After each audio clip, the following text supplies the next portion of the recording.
Between two wooden stakes hung the body of a young Apache girl. She was suspended upside down, her ankles bound tight with old, frayed rope. Her body swayed weakly in the hot air, too drained to fight anymore. Blood had rushed to her face, turning. Her skin dark and swollen. Her breath came in short, broken pulls that sounded like sand scraping inside her chest. Drops of sweat mixed with blood fell from her hair and vanished the moment they touched the burning ground below. Her long black hair hung toward the earth, stiff with dirt and dust, moving slightly as the dry wind passed through the open land. The desert around her was empty and quiet, the kind of quiet that warned people to turn away. No birds flew overhead, no insects moved. It was the silence of something meant to be seen and feared. Caleb Thorne saw her while riding the southern fence line near the last water source still running on his land. He reined his horse to a stop, his body going still before his mind could catch up. At 45 years old, Caleb knew one hard truth about the West. Anything left hanging in the open was a message. The smart ones kept riding. The ones who wanted to stay alive pretended they saw nothing. The girl stirred. A low sound escaped her lips, dry and cracked, barely more than breath. Then her mouth moved again, and a whisper slipped out, so weak the wind almost carried it away. Do not do that. It tore. Please help me. Her eyes fluttered shut as pain washed over her again. The words made no sense to Caleb, but the fear behind them did. His hand tightened around the reins. He knew that stepping off his horse meant stepping back into a life he had spent 12 years running from. Trouble did not ask twice out here. It waited to see who was foolish enough to answer. Caleb let the reins fall. He dismounted slowly, boots sinking into the sand. The rope holding her ankles was old and rotting, the fibers giving off a sour smell as his dagger touched them. One clean cut was all it took. The girl collapsed like dry hay, lighter than he expected. Caleb caught her just before her body hit the ground. The sun burned behind them. Wind pushed sand against his legs with a sharp hiss. The girl clutched the front of his shirt, her fingers shaking, stained with blood and dirt. She did not cry. She only held on, as if letting go meant being lifted back into the air. Caleb laid her on her side beneath the narrow shade of his horse. He poured small sips of water onto her lips, careful not to rush it. She coughed, then slowly began to breathe. Deeper, steadier. When her eyes opened, they were dark and clear, focused in a way that caught him off guard. "My name is Lena," she whispered. "Lena Carter." Caleb nodded once. He did not ask questions. He had learned long ago that questions asked too soon often invited danger to sit down beside you. The walk back to the cabin was slow. With every step, Lena held tighter to his arm, her grip desperate, as if the world might turn upside down again without warning. When the cabin door closed behind them, the inside felt cool and dark, like a place meant for hiding. Caleb laid her on the table and tore old linen into strips. The sound of fabric ripping echoed softly in the small room. He cleaned her wounds. With steady hands, "It was not for gold," Lena said quietly. "Not for a mine." Caleb looked up. "It was for water," she continued. "My family lived on land with a spring. When the drought came, they came to buy it. My father said no." Her voice trembled as she swallowed. "They came back. More of them. They said dry land can be abandoned, but water cannot." Caleb stared. At the floor, he could hear the wind moving through the cracks in the walls. He'd suspected for years that his own land hid something valuable beneath it. "Why did they hang you?" he asked. "To make me talk," Lena said. "To tell them where the water flows. I did not." Hooves sounded in the distance. Not one horse. Several. Caleb moved fast. He opened the trapdoor in the floor, revealing the narrow cellar he had dug. 12 years earlier when he first disappeared from the world. "Get down there," he said. "Do not make a sound."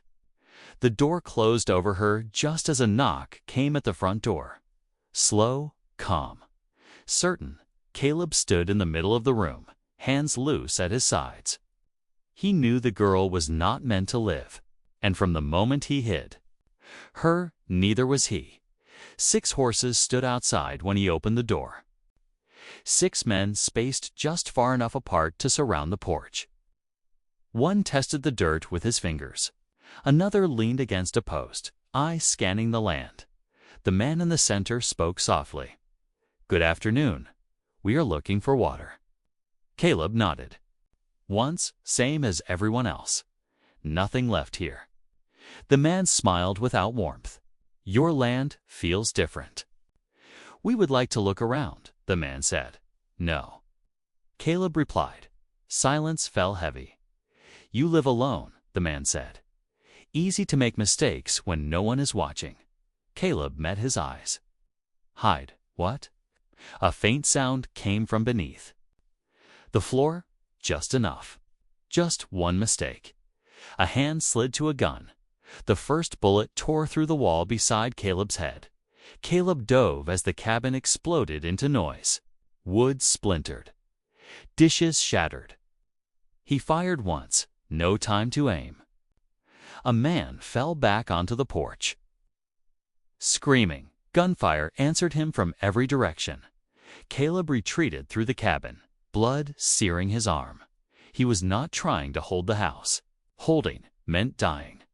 He kicked open a hatch near the stove and pulled out something he had sworn never to use again, dynamite. The explosion shook the ground. Screams cut through the smoke. When the dust settled, bodies lay scattered in the yard. A figure rushed the door. Too close. Caleb fired. Then pain exploded at his side as a rifle struck him. He stumbled, vision spinning, but forced himself upright. Another man fell. Another rushed. A knife flashed. One final shot ended it. Silence followed. Hooves fled into the dark. Caleb stood in the wreckage, breathing hard, blood dripping onto the floor. Beneath his boots, the floorboard trembled. The hunt was not over. It had only begun. Caleb sank down against the smoke-stained wall, his breath coming heavy and uneven. Every pull of air dragged pain through his side, deep and dull, like a warning that had not finished speaking yet. Blood spotted the floor beneath him, dark and slow. Not enough to kill him, but enough to remind him that choices always collect their price. The floorboard creaked. Caleb lifted his head just as the hidden door pushed open. Lena climbed out of the cellar, moving carefully, as if the ground itself might betray her. Her eyes took in the broken table, the shattered cabinets, the dark stains on the floor. The smell of gunpowder burned her throat. Then she saw the blood soaking through Caleb's shirt. "You are hurt," she said, her voice tight. "I will live," Caleb answered. His tone was rough, but steady. He pulled clean cloth from a drawer and wrapped the wound with practiced hands. These were not movements of a man learning for the first time. They were habits shaped long ago. Lena looked toward the open door. Outside, the ground was torn and blackened where the explosion had ripped through it. "They will come back," she said. There was no fear in her words, only certainty. "The one who ran will tell them." Caleb did not argue. He pushed himself to his feet, testing his weight. His legs held, his heart slowed. The silence after violence was never peace. It was only space between storms. "You should go to the law," Lena said, then stopped herself. Her hands tightened. "No, do not. If you do, Cole Maddox will take. It is war, not over people, over water. And men like him do not wait." Caleb looked out toward the southern fence line, where the land dipped just enough for water to gather beneath the earth. He had suspected it for years. He had chosen not to know for sure. "You could let me go," Lena said quickly. "I will leave. They will stop looking once I am gone." Caleb let out a quiet sound that almost passed for a laugh. "Where would you go?" Lena had no answer. The sun was dropping low, painting the desert red. Caleb saddled his horse, each movement slow but certain. Blood darkened his sleeve. His back ached. But his eyes no longer avoided the horizon. "You will die for this," Lena said from the porch. "Or worse, you will live to watch them take the water." Caleb paused, then turned. "I have lived by turning away long enough." He rode toward town as the light faded.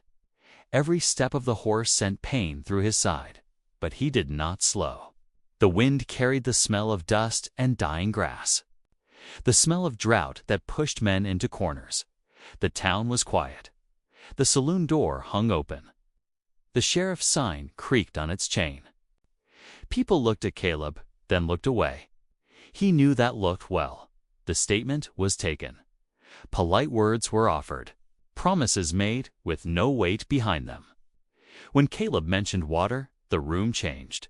Throats cleared. Eyes dropped. "We will look into it," the sheriff said. "But you understand.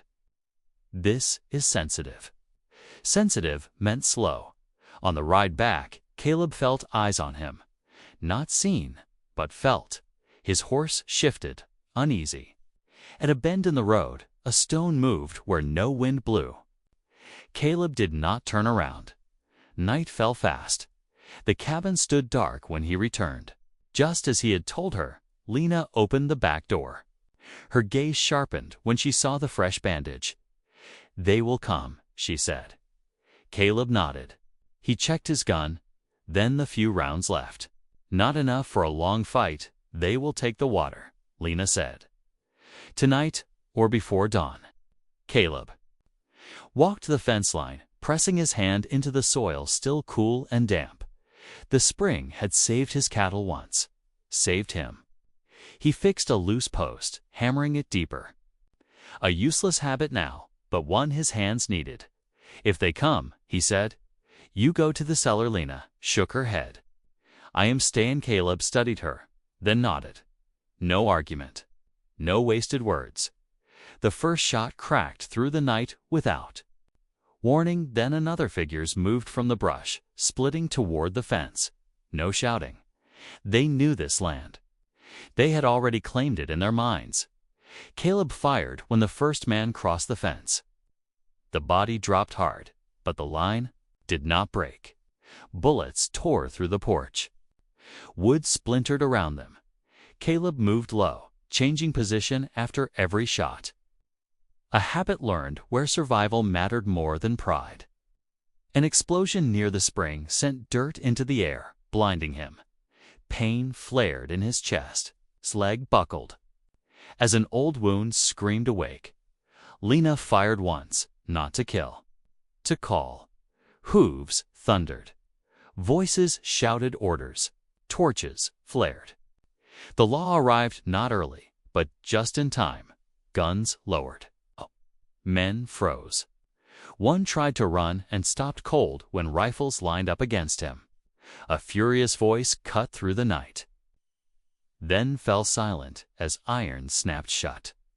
Caleb dropped to his knees, breath tearing from his lungs. Lena caught him, holding him upright. Beneath his hand, the earth was damp. The spring still flowed. When the smoke cleared, men were marched away in silence. No cheers followed. Only a strange lightness, like air after a long drought. Morning came slow. Mist clung to the fence as the sun rose. Caleb sat on the porch, bandaged and aching, watching light scatter across the ground. Lena brought 2 tin cups and sat beside him. "You could take me into town," she said. They offered. Caleb shook his head. "If you want, I want to stay," Lena said. "There is water. There is work." And someone who did not turn away. Caleb stood, drove a fence post into place, and nodded. Then stay. The days that followed were quiet. They repaired the cabin, guided the water gently, learned the land together. At night, they listened to the wind and the steady sound beneath the ground. Love did not arrive loudly. It settled slowly, like rain on dry earth. And for the first time in many years, Caleb Thorne slept without listening for hooves in the dark. Morning came gently, as if the land itself was careful not to wake old wounds too fast. A thin mist rested along the fence line, catching the first light of the sun. Beneath the ground, the spring continued its quiet flow, steady and patient, the sound soft enough to breathe with. Caleb sat on the porch steps, his back against the post, one arm wrapped in fresh cloth. Pain still lived in his body, but it no longer ruled him. He watched the light move across the dirt, the same land he had once tried to disappear into. Lena stepped out with 2 tin cups.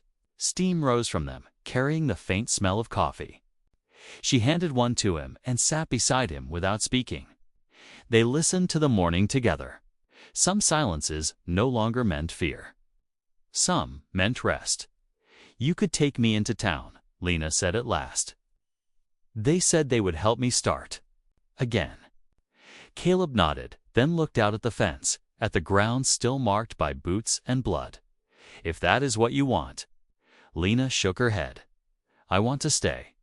There is water here. There is work. And there is someone who did not turn away." Caleb stood slowly and picked up his hammer. One fence post leaned loose where the fighting had torn it free. He set it straight and drove it deep into the earth. The sound was solid and final. He turned to her and nodded once. Then stay. The days that followed were quiet but full. They repaired the cabin board by board. Caleb showed Lena how to feel the soil for moisture, how to guide the water without draining the spring dry. She learned quickly, her hands growing rough, her steps sure. The land responded to care the way it always had. At night, they ate simple meals and listened to the wind move across the roof. The sound of water beneath the floor became a comfort instead of a danger, a promise instead of a threat. When Caleb spoke of his past, he spoke little. 12 years earlier, he had walked away from violence, from loss, from a life that had taken too much. Lena did not ask him to tell more. She understood silence shaped by survival. Their quiet was no longer hiding. It was trust. Word traveled. Slowly, but it traveled. The men who came for the water did not return. The law marked the spring as protected land. It did not belong to one man. It belonged to the future of the whole stretch of country. People came carefully now, asking instead of taking. The wedding was small. No music, no speeches. Just a few neighbors, the open sky, and the steady sound of water beneath their feet. Caleb fixed the fence one last time, not to shut the world out, but to protect what mattered. As the sun set, they stood side by side, shadows stretching long across the ground. Caleb held Lena's hand and thought about the day he saw her hanging between 2 stakes. About the moment he chose to step off his horse. Out here, a man never really chose whether trouble found him. The land decided that. All a man could choose was whether he would turn away or stand his ground when something wrong stood right in front of him. Caleb had spent years believing survival meant silence. He learned too late that silence also had a cost. It came quietly, piece by piece, eating away at who you believed you were. He was no hero. He never wanted to be one. He did not stand because he knew he would win. He stood because if he did not, he would not recognize himself anymore. Lena squeezed his hand. The water flowed. The land rested in the Old West. Choices were few and prices were high. But honor was never about living longer.